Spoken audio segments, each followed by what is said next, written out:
Hey, welcome back. Adventures with Dr. Joe. This is the burn-in for the Recteq Deck Boss 800. Plug it in, turn it on, set the temperature up to 400, and let it stay there for about an hour. It's going to burn off the oils and other things from production, and initially it's very smoky, but it will settle down. You'll hear the auger go on and off and on and off, which is its design.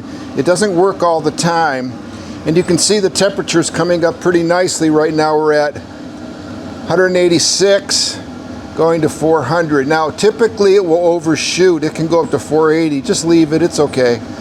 And then after 1 hour, just turn it off. Don't unplug it. Allow the fire cup to be fully properly emptied and let the fan run.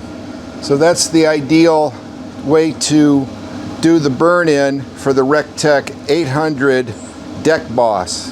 To set up the Wi-Fi, we need to have this light blinking, so you can push this button for 5 seconds, it'll start blinking, then go to the app, the Recteq app, and then it will connect like this.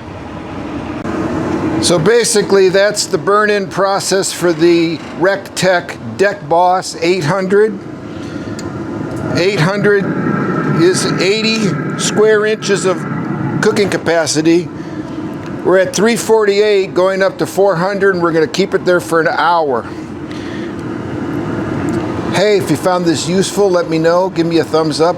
Before we fired it up, I put a quarter cup of pellets into the burn cup, and that got it going. Consider subscribing. Thank you.